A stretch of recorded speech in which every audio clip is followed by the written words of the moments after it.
Hello বন্ধুরা, তোমরা সবাই কেমন আছো? আমার চ্যানেলে তোমাদের সবাইকে স্বাগতম। আজকে আমি ছোট্ট একটি ব্লগ নিয়ে চলে এসেছি।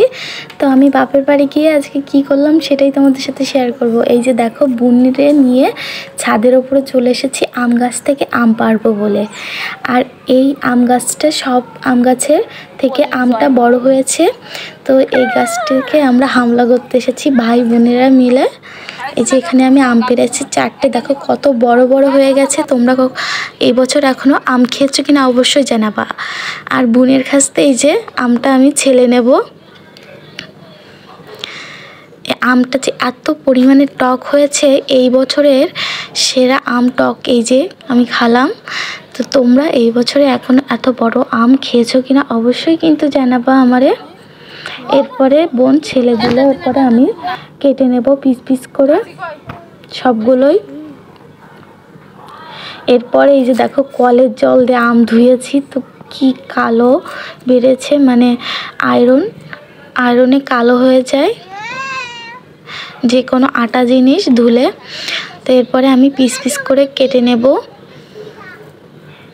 আর আমার পাশে তো সব মানে ভাই বোনেরা সবাই মিলে বসে আছে আম মাখানো খাবে বলে।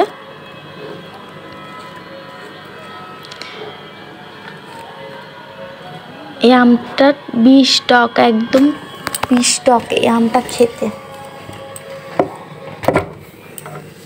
আর এই বছরের এই কিন্তু আমি প্রথম আম খেলাম।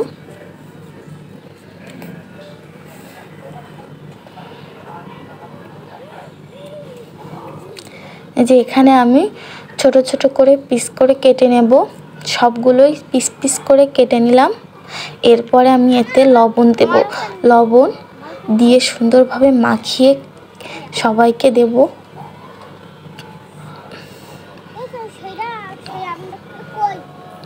আমার পাশ থেকে ওরা মাখাতে দে। চিনি না হতে লবণ বাটা একটা ফল মারবো তোর ওটা চিনি নাই সিস্টেম মোড়া চিনি নাই তুই দেখি থাকতে বন্ধ কর বন্ধ। এরপরে সবাইকে আমি দেব। এই যে দেখো, সবাই বাটি নিয়ে বসে পড়েছে আম মাখানো খাবে বলে। বাড়িতে আছে চিনি।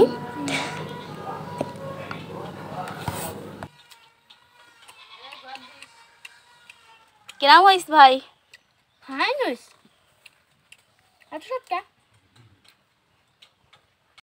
ভালো একা তো তো মাত্র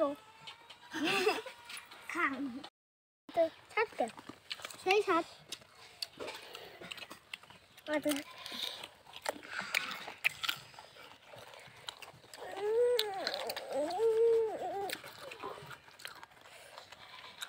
টেস্ট